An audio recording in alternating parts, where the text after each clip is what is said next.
저희가 허락하신 하나님의 말씀 한 목소리로 읽겠습니다. 그때 예수께서 많은 무리를 보시고 산에 올라가 앉으시자 그의 제자들이 다가왔습니다. 예수께서 입을 열어 그들을 가르치시며 말씀하셨습니다. 복되도다 마음이 가난한 사람들이여 하늘나라가 그들의 것이다. 복되도다 슬퍼하는 사람들이여 그들에게 위로가 있을 것이다. 복되도다 온유한 사람들이여 그들은 땅을 유업으로 받을 것이다. 복되도다 의에 줄이고 목마른 사람들이여 그들에게 배부름이 있을 것이다. 복되도다 자비로운 사람들이여 그들은 자비를 받을 것이다. 복되도다 마음이 깨끗한 사람들이여 그들은 하나님을 볼 것이다. 복되도다 평화를 이루는 사람들이여 그들은 하나님의 아들들이라 불릴 것이다. 복되도다 의를 위해 핍박받는 사람들이여 하늘나라가 그들의 것이다. 복되도다 나 때문에 사람들의 모욕과 핍박과 터무니없는 온갖 비난을 받는 너희들 기뻐하고 즐거워하라. 하늘에서 너희들의 상이 크다. 너희들보다 먼저 살았던 예언자들도 그런 핍박을 당했다. 너희는 이 땅의 소금이다. 그러나 만일 소금이 짠맛을 잃어버리면 어떻게 다시 짜게 되겠느냐. 아무데도 쓸 데가 없어 밖에 버려지고 사람들에게 짓밟히게 될 것이다. 너희는 세상의 빛이다. 산 위에 세워진 도시는 숨겨질 수 없다. 등잔을 켜서 그릇으로 덮어두지 않고 등잔대 위에 두어 그 빛을 온 집안 사람들에게 비추는 것이다. 이와 같이 너희도 너희 빛을 사람들에게 비추라. 그래서 그들이 너희 선한 행실을 보고 하늘에 계신 우리 아버지께 영광을 돌리도록 하라. 아멘. 제가 계속해서 창세기를 여러분에게 강의를 하고 있었습니다. 이번 주에 해당되는 말씀 또한 아브라함과 그 아브라함의 두려움에 대한 본문 말씀이라 1월 첫째 주 본문 말씀으로도 손색이 없겠다라고 생각을 하고 준비를 하는데 하나님께서 자꾸 복에 대한 이야기를 하시기를 원하시는 그런 느낌을 한 주간 동안 받았습니다. 그래서 제가 잠시 창세기를 접어두고 성경에서 복에 대해서 가장 명확하게 제시하는 구절이 뭘까 기도하며 바라보니까 당연 우리가 너무나 잘 아는 이 팔복에 대한 설교 본문 말씀 산상수훈의 가장 초입에 배치되어 있는 이 말씀이 눈에 들어오는 거예요. 그래서 제가 오늘 이 말씀을 통해서 우리의 삶을 다시 한번 돌이켜보고 또 우리가 요 근래에 가장 많이 서로들에게 하는 말씀이 새해 복 많이 받으세요 라는 이야기를 하는데 과연 우리가 그렇듯 새해 복 많이 받기를 원하고 또 많이 받기를 간구하는 입장 가운데서 우리가 추구해야 될 진정한 복이 무엇인가를 다시 한번 살펴볼 수 있는 그런 계기가 되어서 이 새해의 초입서부터 저희가 올바른 복을 추구하는 인생이 됐으면 좋겠다라는 마음 가운데 오늘 말씀을 준비를 했습니다. 만약 제가 여러분에게 새해 복 많이 받으세요 그렇게 이야기를 하고 또 이쪽으로 돌아서서 새해에는 슬픔이 가득하길 빕니다. 또 새해에는 죄송합니다. 애통하기를 빕니다. 새해에는 정말로 어려운 핍박이 많길 빕니다. 새해 핍박 많으세요. 만약에 제가 여러분에게 새해에는 정말로 많은 눈물을 흘리십시오. 많은 슬픔이 가득하길 바랍니다. 새해에는 더욱더 가난한 삶을 사십시오 라고 여러분에게 제가 인사를 한다면 여러분은 어떤 마음이 드실 거냐는 거예요. 정말로 내가 추구하는 삶의 복이 이렇듯 마음이 가난한 자의 복이 나의 삶의 기준이 되는 것이며 또한 마음이 가난한 삶을 살아가면서 웃음보다는 더 애통한 눈물이 흐르는 그런 삶이 진정한 여러분의 추구하는 삶의 기준으로서의 복이라고 여러분은 믿고 살고 계십니까? 이제 이 얘기 하니까 이제 어떤 분들 표정을 보니까 앞으로는 주님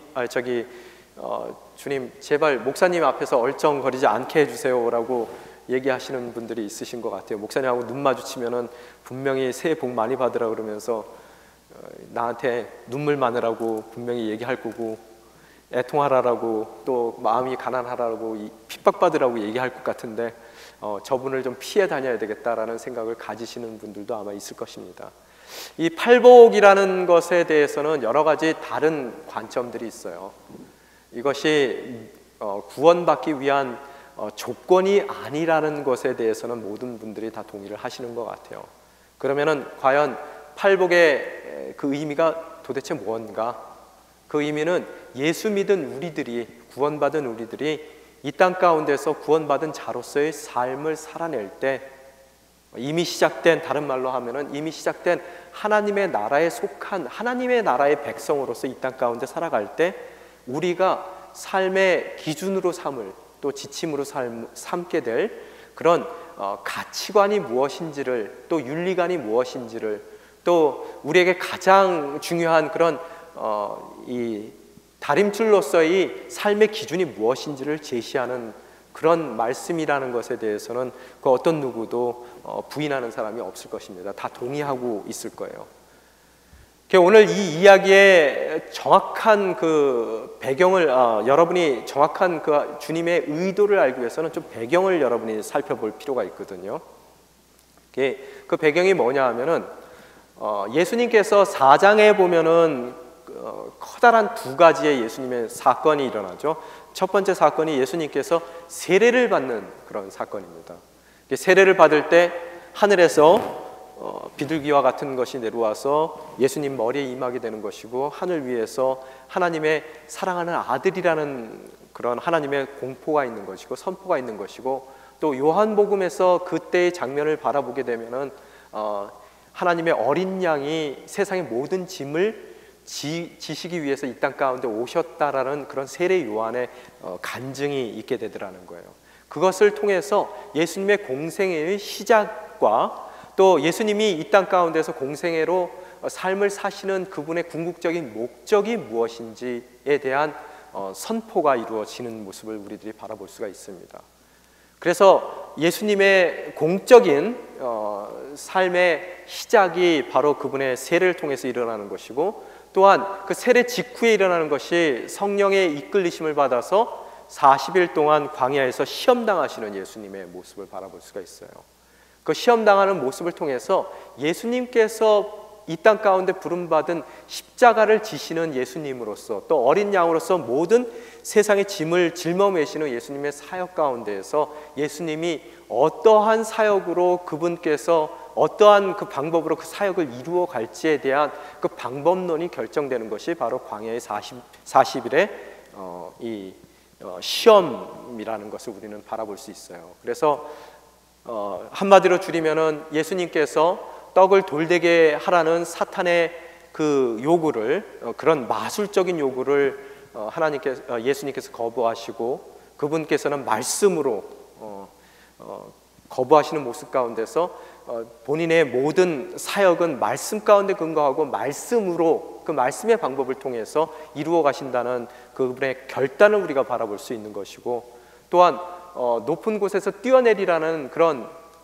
요구 가운데서 그런 인기를 끌기 위한 방법으로서, 사람들의 관심을 끄는 그 방법으로서 사역을 이루시는 것이 아니라 말씀 가운데 말씀을 근거한 그런 방법으로 그 모든 사역을 행해 나가신다는 그런 결단이 담겨 있는 것이고, 또한 사탄 마귀와 함께 타협하는 것으로서 세상의 모든 것을 주겠다는 그런 사탄 마귀의 유혹을 이기시는 그 모습을 통해서 어떠한 타협과 어떠한 함께 사탄과 사탄의 유혹 가운데서 함께 그 사탄과 타협하는 방법으로 그분의 사역을 이루어 가지 않으시겠다는 그분의 말씀 가운데서 결단을 바라볼 수가 있게 되더라는 거예요. 하여튼 이런 일이 일어나고 나서 예수님께서 제자들을 부르고 그분의 사역을 이제 본격적으로 시작하시는 그 광경을 우리가 4장의 마지막 부분에서 바라볼 수가 있게 되더라는 거예요. 그래서 예수님께서 예수님의 사역을 봤을 때 크게 예수님의 사역을 두 단계로 나눌 수가 있습니다. 초기 단계는 갈릴리 유역에서의 사역이에요. 갈릴리 지방에서 갈릴리 호수 주변에서 하시던 사역이 초기 사역이고, 또 예수님의 말기 후기 사역은 뭐냐 하면 예루살렘을 중심으로 한 그분의 사역이라는 거예요. 그래서 여러분이 성경을 보게 되면 예수님의 공생애는 갈릴리 지역에서 시작해서 점차적으로 예루살렘으로 옮겨가는 것으로서 십자가로 끝나는 그런 그분의 사역의 모습을 바라볼 수 있는데, 오늘 이 모습은 오늘 우리 읽은 산상수훈의 배경이 되는 이 지금 시기는 예수님의 가장 초기에 해당되는 그런 말씀입니다. 그래서 갈릴리 호수 주변을 돌아다니면서 예수님께서 회당마다 가르쳤다라고 4장은 표현을 하고 있습니다. 그래서 4장 24절에 보면은 뭐라고 써 있냐면요, 여러분 한번 같이 한 목소리 읽어보겠습니다. 시작. 예수에 대한 소문이 온 시리아에 퍼졌습니다. 그리하여 사람들이 병을 앓는 모든 사람들을 예수께 데리고 왔습니다. 그들은 온갖 질병과 고통으로 괴로움을 당하는 사람들, 귀신 들린 사람들, 간질병에 걸린 사람들, 중풍에 걸린 사람들이었습니다. 예수께서 그들을 고쳐주셨습니다. 여러분이 읽으신 것 같이 예수님께서 갈릴리 호수 주변을 갈릴리 지방을 두루 다니시면서 특별히 베풀어 주셨던 그런 사역 중에 하나가 치유의 사역이란 말이에요. 그래서 병든 자들을 고쳐주시고, 또 여기에 나온 것 같이 귀신을 쫓아주시고, 나의 어려움을 주님께서 다 해결해 주시는 해결사로서의 주님의 모습을 우리들이 바라볼 수가 있게 되더라는 거예요. 인생 가운데 그동안 어떠한 어려움 가운데 있던 그 어려움을 다 주님 앞에 갖고 오기만 하면 주님이 순식간에 그 모든 것을 해결시켜 주시는 거예요. 그래서 그 예수님의 그 이적과 기적에 대한 그 소문이 시리아 전체에, 그 갈릴리 지역뿐만 아니라 온 이스라엘 땅에 자자했더라는 거예요. 많은 사람들이 그 얘기를 듣습니다. 야, 예수님만 찾아가면은 모든 것이 다 해결돼. 예수님만 찾아가면은 내가 그토록 기다리고 원했던 것을 얻을 수가 있어. 예수님만 찾아가면은 그동안 내 인생을 정말 나갈 수 없도록 잡고 있었던, 매여 있었던 모든 질병의 문제가 다 해결돼. 예수님만 만나면은 다 모든 것이, 내가 원하는 것을 다 이룰 수가 있어. 사람들 가운데서 그런 예수님의 해결사로서의 예수님에 대한 소문이, 이적과 기적을 행하는 예수님에 대한 이야기가, 소문이 자자했더라는 거예요. 그래서 25절에 보니까 그러자 갈릴리, 데가볼리, 그 다음에 어디죠? 예루살렘, 유대, 요단강 건너편 지역의 온 수많은 사람들이 예수님을 따랐다는 거예요. 그들은 예수님한테만 모든 문제를 다 갖다 놓기만 하면 예수님이 다 알아서 척척척척 해결해 주셔. 그래서 어떻게 된다고요? 이 데가볼리라 그러면, 데카폴리스예요, 영어에서는. 이게 한 도시를 뜻하는 것이 아니라 온 유대 지방에, 시리아 전역에 퍼져 있는 10개의, 데카라는 소리는 10개라는 얘기거든요. 폴리스 하면은 그게 도시란 얘기고, 10개의 도시, 사방군데에서 모든 사람들이 이 예수님에 대한 그 이적과 기적의 소식을 듣고 그들의 문제를 해결하기 위해서 예수님께 모여드는, 수많은 사람들이 모여드는 그 모습을 바라볼 수가 있게 되더라는 거예요. 이것이 오늘 이야기의 배경이에요. 5장 1절로 다시 가겠습니다. 5장 1절에 보면 뭐라고 써 있습니까? 함께 같이 읽겠습니다. 그때 예수께서 많은 무리를 보시고 산에 올라가 앉으시자 그의 제자들이 다가왔습니다. 어떻다고요? 예수님께서 갈릴리 지역의 산지에 서 계시는데 수많은 사람들이 벌떼처럼 몰려오는 거예요. 예수님은 모든 걸 다 아시는 분입니다. 그 마음 가운데 그 몰려오는 사람들이 무엇 때문에 몰려오는지 예수님은 누구보다도 더 잘 알고 계셨다는 거예요. 병을 고치기 위해서, 재정적인 문제를 해결하기 위해서, 또 가정의 어려움을 예수님께 호소하기 위해서, 모든 각자의 문제를 갖고 예수님께 나오는 수많은 무리들을 보더라는 거예요. 또한 예수님이 불러주신 제자 또한 별다를 게 없더라는 거예요. 성경에 읽어보면은 3년을 예수님과 함께 공생애를 보냈음에도 불구하고 그들이 늘 추구했던 것은 예수님의 목적이 아닌 자신이 원하는 바로 그 목적을 이루기 위해서 예수님을 수단화해서 예수님께 매달려 있는 제자들의 모습들을 우리들은 너무나 또렷하게 볼 수가 있게 되더라는 거예요. 예수님께서 이 땅 가운데 멋진 예수님의 나라를 세우시면은 그분이 왕이 되실 거고, 쫓아다니던 나는 예수님의 우편에 앉을 거야. 아니야, 내가 우편에 앉아야 돼. 네가 좌편에 앉아. 아니야, 내가 그럴 수는 없지. 내가 그래도 수제자인데 옆에 앉아야지.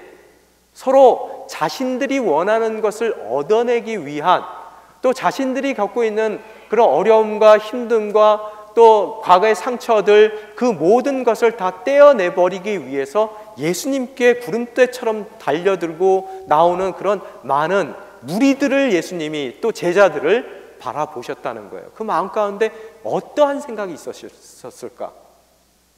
예수님이 이 땅 가운데 오신 이유는 그 나라와 의를 실천하는 그들의 삶을 위해서 오신 것이고, 정말로 이전에 자기의 삶을 위해서, 자기의 목적을 위해서, 자기가 얻고자 하는 것을 얻기 위해서 가진 방법을 다 써서 그것을 이루고자 했던 그런 자기중심적인 삶을 살고 있었던 모든 사람들이 십자가에 못 박히고 다시 부활하신 예수님과 함께 새로 거듭난 피조물로서 이제는 내가 사는 것이 아니라 내 안에 사는 그리스도께서 사시는 것입니다라는 그런 하늘나라에 속한 사람, 하나님 나라에 속한 사람으로서, 하나님의 자녀로서, 백성으로서, 그 제자로서 삶을 살기를 원해서 그들에게 정말로 새로운 삶을 허락하기 위해서, 예전의 삶을 다 내려놓고 새로운 삶을 향해 나아가기 위해서 예수님께서 십자가도 마다치 않고 정말로 제일 낮은 자의 모습으로 이 땅 가운데 오셔서 이제는 십자가를 향해서 나아가시는 그 첫걸음 가운데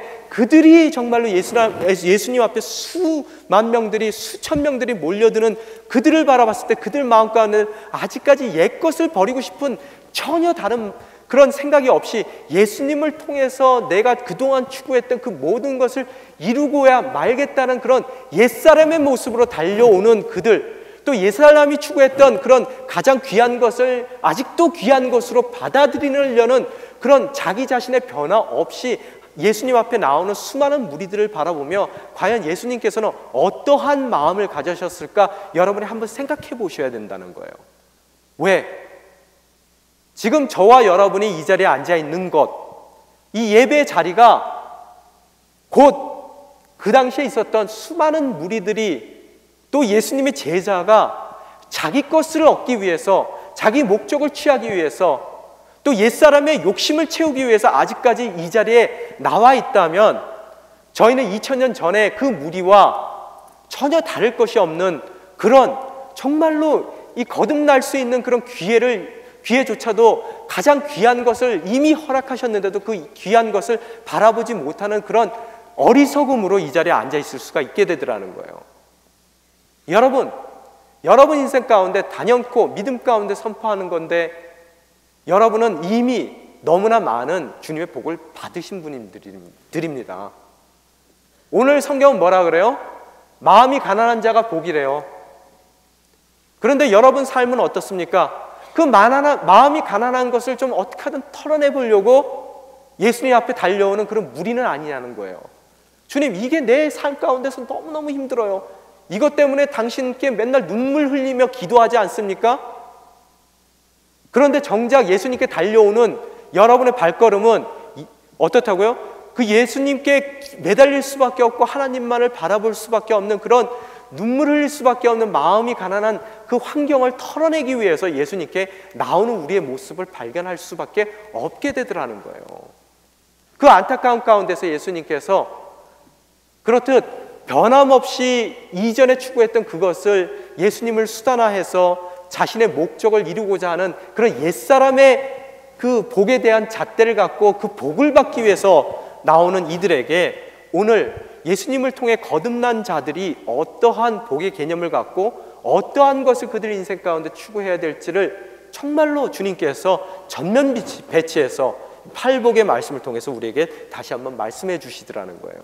오늘 그 말씀을 바라보게 되면은 그분께서 입을 열어 가르치셨습니다. 3절 함께 읽겠습니다. 시작. 복되도다 마음이 가난한 사람들이여 하늘나라가 그들의 것이다. 여러분 한번 생각해 보세요. 가난한 것이 복입니까? 지금 충분히 가난하지 않으세요? 그러면 여러분은 복된 인생을 살고 있지는 않습니까? 오늘 마음이 가난하다라고 표현되어 있던 이 단어 자체는 그냥 가난하다는 얘기가 아니에요. 히랍 말 가운데서 가장 예수님이 골라서 쓸 수 있는 단어 중에서 가장 강한 의미에서의 가난함이에요. 그냥 조금 먹고 사는 것이 문제가 있어서 그 가난하다는 단어를 쓸 수 있는 게 아니라요, 진짜 속된 말로 우리가 일상 가운데서 쓰는 단어로 얘기한다면 깡거지라는 얘기입니다. 깡거지가 돼서요, 더 이상 우리가 의지할 것이 없는 상태를 바로 이 에비온이라는 히라보를 사용한 가난이라는 단어예요. 그게 복되대요. 왜 그래요? 가진 것이 없어서 내가 가진 것 중에서는 내가 의지할 수 있는 그 어떤 것도 없는 것이 가난함입니다. 또 주변에 그 어떤 누구도 나를 도와줄 사람이 없기 때문에 그 어떤 누구도 내 상황 가운데서 의지할 수 없는 것이 바로 이 가난함이에요. 여러분 삶 가운데 하나도 남김없이 하나님께서 다 재버리셨다면, 그래서 나에게 남겨진 것이, 의지할 수 있는 것이 그 어떤 것도 없는 상태가 바로 이 가난의 상태라는 거예요.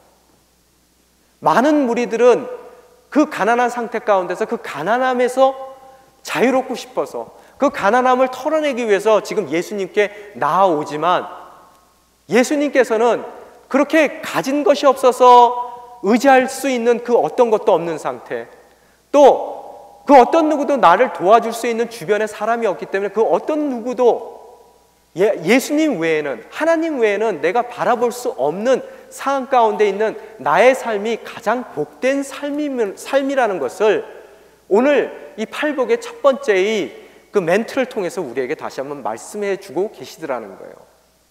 이 시간 다시 한번 여러분에게 묻습니다. 마음이 가난한 것을 여러분의 진정한 복으로 여러분은 믿고 사십니까? 진정 그 복을 추구하기 위해서 여러분이 이 자리에 앉아 계시는 거냐는 거예요. 행여 여러분 또한 마음이 가난할 수밖에 없는 나의 상황을 주님 없애주십시오. 제가 주님 외에 의지할 수 있는 그 무엇을 내 삶 가운데 부어주십시오. 주님 외에 내가 의지할 수 있는 그런 대상들을 내 삶 가운데 허락하여 주시옵소서.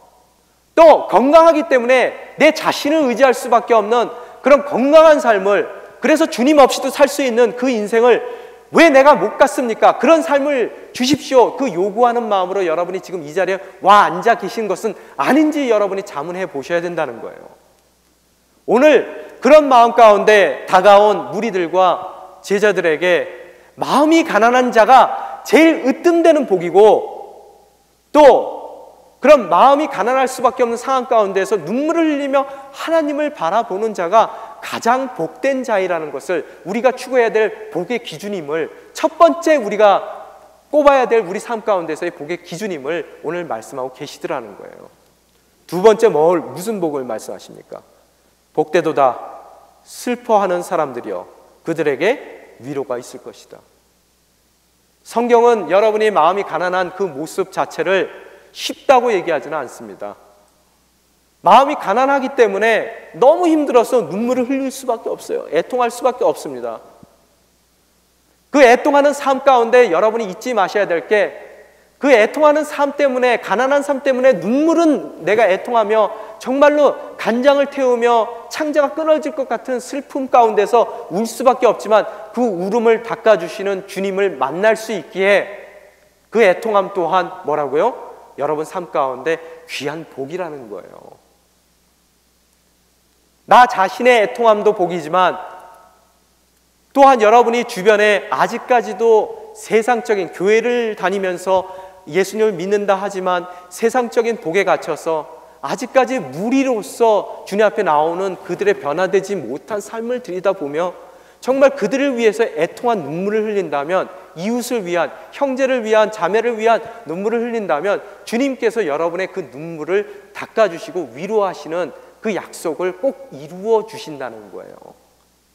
나 자신의 애통함을 주님께서 위로하여 주실 것이고, 또 남을 위해서 우는 내 모든 눈물을 주님께서 위로의 손으로 닦아주시기에 그 모든 흘릴 수밖에 없는 눈물 또한 어떻다고요?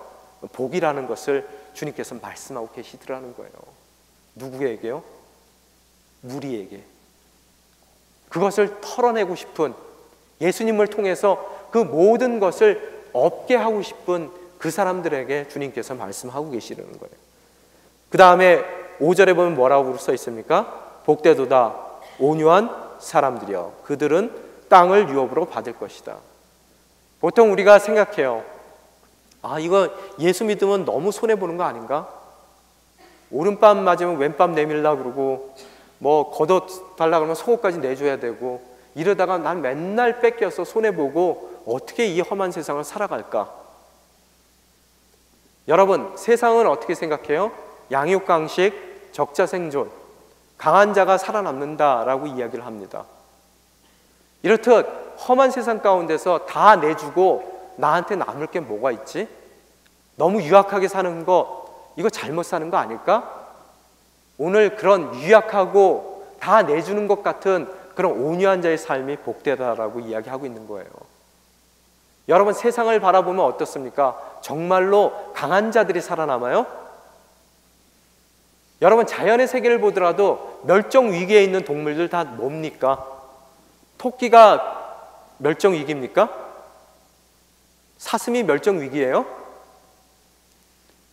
뭔가 강하지 못해서 늘 빼앗기고 살고 늘 두려움에 떨며 흔들리고 이리저리 연약한 동물이라고 생각하는 그 아이들이 어떻다고요?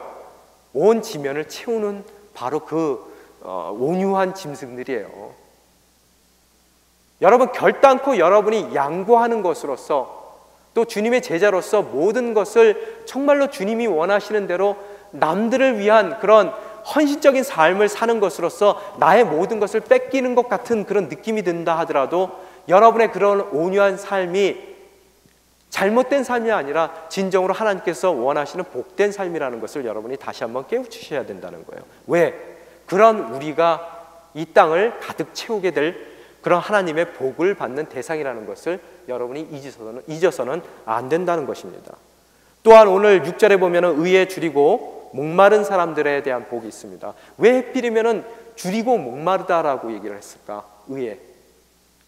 여러분, 오늘도 저희가 성찬을 했지만 성찬의 의미도 뭡니까? 그분의 몸을 먹고 또 그분의 피를 마시는 것으로서 요한복음 6장의 그분의 말씀에 순종하는 저희의 삶의 태도입니다. 왜 먹고 마신다라고 얘기를 했을까? 여러분, 인간의 가장 중요한 것이 뭐예요? 세 가지. 의식, 주저. 그 중에서 제일 중요한 게 뭘 것 같아요? 먹는 겁니다. 절대성과 지속성이 필요한 거예요. 집은요, 여러분, 한번 져놓으면은 거기에 몇 대가 살기도 합니다. 한번 들어가기만 하면은 집 걱정은 별로 안 해요. 옷도 어때요? 제가 뭐 캐나다 와 보니까 셔츠 같은 것도 어쩔 땐 일주일을 입습니다. 좀 냄새는 나지만 어때요? 여러분이 옷도 입다 보면은 어때요? 조금 불편함은 있지만 계속해서 그 옷을 입을 수 있단 말이에요. 근데 먹는 건 어떻습니까? 아, 먹는 시간이 아깝다 그래서 여러분이 한 달치 미리 먹을 수 있습니까? 마시는 건 어때요? 더 여러분이 정말로 수시로 목마름을 해결해야지만 여러분이 살아갈 수가 있게 되더라는 거예요. 이렇듯 지속성이 있는 것입니다. 또한 절대성이 있는 거예요. 특별히 사막 기후에 살았던 이들에게는 목마름이라는 것이 무엇인지를 정확하게 알고 있는 사람들이에요. 늘 주변에 목말라 죽는 사람들의 그런 엄청난 사건들이 그들 인생 가운데 일어나던 사람들입니다. 또한 비가 조금이라도 안 와서 흉년이 들게 되면 먹을 것 때문에 죽을 수밖에 없는 상황 가운데 내몰리는 것이 바로 이 사막 지역의, 광야 지역의 사람들의 삶이라는 거예요. 그들에게 의에 대해서 항상 우리가 지속성을 갖고 늘 삶 가운데 추구해 나가고, 목마를 때 마셔야 되는 것 같이 늘 의에 대한 목마름이 있고 의에 대한 배고픔이 있을 때 어떻다고요? 그것이 풍성이 채워진다는 것을, 그 의와 그런 의를 추구하는 우리의 삶 가운데 꼭 필요한 것들, 우리가 꼭 그 절대성이, 그 필요하다는 그 절대성이 얼마나 중요한 것인지를 설명하고 있더라는 거예요. 우리 삶 가운데 그래서 잊지 않고 의를 추구해 나가야 됩니다. 하나님의 의로운 자로서 그분 앞에 서도록 늘 노력해야 된다는 거예요. 그럴 때마다 쓰러지고 또 그 의에서 멀어지는 우리의 자신들을 바라보며 정말로 더 의로운 자로서 늘 나아갈 수 있는 그런 지속적인 그런 우리의 노력과 삶의 헌신이 우리 삶 가운데 있어야 되겠더라는 거예요. 그런 사람들의 삶은 안 되는 것 같지만 주님께서 복되게 하셨기에 그 의의 추구가 온전히 이루어짐을 오늘 약속하고 계시더라는 거예요. 또한 자비로운 사람들이요, 어떻다고요? 그들이 복된 이유는 그들의 삶이 또한 자비로움을 받게 될 거라는 거예요. 여기에 우리말 성경으로는 자비로움이라고 표현되어 있지만 한글 개역개정에는 긍휼함이라고 써 있습니다. 이 긍휼함이라는 얘기는 불쌍히 여긴다는 이야기지만 이 성경에서 이야기하는 불쌍히 여긴다는 얘기는 그저 내가 저 사람이 아니라서 다행이다, 참 안 됐다 하는 것이 불쌍한 게 아니라는 거예요. 2015년도의 표어와 같이 어떻다고요? 가장 낮은 자의 모습으로 오신 예수님, 더 낮은 곳으로 임하시는 예수님을 바라보며 똑같은 삶의 태도를 지니는 것이 바로 긍휼히 여기는 자, 자비로움을 실천하는 자라는 거예요. 그래서 불쌍하다 그래서 몇 마디 위로의 말을 던지고 불쌍하다 그래서 몇 푼의 돈을 구걸해 주는 것이 그것이 긍휼히 여기는 기독교적인 방법이 아니라 그의 자리에 가서 그의 아픔을 함께 나누는 바로 성육신적인 삶을 사는 것이 바로 이 긍휼히 여기는 자고, 그 사람들은 주님께서도 동일하게 우리의 자리에 오셔서 우리의 아픔을 함께 나누어 주시기 때문에 그 자리가 긍휼히 여길 수밖에 없고 긍휼히 여김을 받고 또 그래서 또 긍휼히 여겨주기 때문에 하나님께서 나의 삶 가운데 함께 와주셔서 그 나의 삶의 모든 무게를 함께 져주시기에 어떻다고요? 긍휼히 여기는 자는 복이 있다라고 이야기를 하고 있더라는 거예요. 또한 마음이 깨끗한 자는 복이 있다라고 이야기하고 있습니다. 세상을 살다 보면 얼마나 많은 것들이 우리 인생을 가득 채우고 있습니까? 그 인생 가운데 가득 채우는 그 모든 것을 제해 주시기 위해서 때로는 우리가 붙들고 늘어지고 꼭 필요하다라고 생각하는 그 모든 것을 하나님께서 다 거두어 가시더라는 거예요. 그래서 우리 삶이 단순화되고 심플하게 되는 것 자체가 주님의 복임을 이야기하고 있습니다. 왜? 그 잡다한 것들에 가려져서 하나님을 못 보는 그런 불행한 삶을 살지 않게 하기 위한 그분의 섭리가 거기에 담겨 있다는 것을 여러분이 보실 수가 있어야 되더라는 거예요. 또한 화평케 하는 자는 평화를 이루는 사람들이여 복이 있도다 그러면서 뭐라 그래요? 하나님의 아들이라 불릴 것이다 라고 이야기하고 있습니다. 인생을 살다 보면은 화평케 하는 사람들이 있어요. 그죠? 그 사람들이 누구라고요? 바로 하나님의 아들들이라는 거예요. 또한 인생을 살다 보면은 굉장히 분열시키고 가르고 어려움을 주는 사람들도 있습니다. 그러면 함께 합쳐주는 사람들, 화평케 하는 사람을 하나님의 아들들이라고 부른다면 왜? 일치와 조화가 하나님의 속성이란 말이에요. 그러면은 나누고 분열시키고 참소하게 하는 것은 누구의 영입니까? 사탄 마귀의 영입니다. 그 사탄 마귀의 영을 받은 사람들이 있더라는 거예요. 그 가운데서도 우리는 어떻다고요? 화평하는 자로서, 정말 하나님의 영을 받은 자로서 그들 가운데서의 화평과 조화와 또 일치를 얻어가야 되겠더라는 거예요. 그래서 여러분 꼭 아셔야 될 게, 화평케 하는 자의 특징이 뭐냐 하면 분열케 하는 자들을 밀어내는 것이 화평케 하는 사람들이 아니라 분열하게 하는 영을 밀어내는 것이 화평케 하는 자라는 거예요. 하나님의 아들의 영을 받아서 조화롭고 일치하고 하나만을 바라보는 그런 협력이 있는 삶을 우리가 산다면, 쪼개고 분열시키고 어렵게 하고 또 여러 파로 나누게 되는 그런 파당을 짓는 그런 모습을 가진 사람들은 사람 자체의 문제이기보다는 그 사람이 갖고 있는 사탄 마귀의 영이 문제라는 거예요. 그래서 진정으로 화평케 하는 자들은 어떻다고요? 그런 영에 사로잡혀서 정말로 분열하고 어렵게 하고 여러모로 나누고자 하는 그 사람을 내보내는 것이 아니라 그 사람이 갖고 있는 그런 잘못된 영을 정말 우리 가운데에서 제해버리는 것이 진정한 의미에서의 화평케 하는 자고, 그들은 그 화평케 하는 삶을 통해서 하나님의 자녀라고 일컬음을 받는 그런 복을 누려 나갈 수가 있게 되더라는 거예요. 그 과정 가운데 여러분이 만약에 사탄이라면 자신의 영을 그 공동체 가운데, 그 가정 가운데 제해 나갔을 때 가만히 있겠습니까? 틀림없이 핍박이 있겠죠. 이렇듯 화평케 하는 자가 일치와 조화와 화합을 이루어 나갈 때 맞서는 많은 어려움 가운데서 핍박이 있더라는 거예요.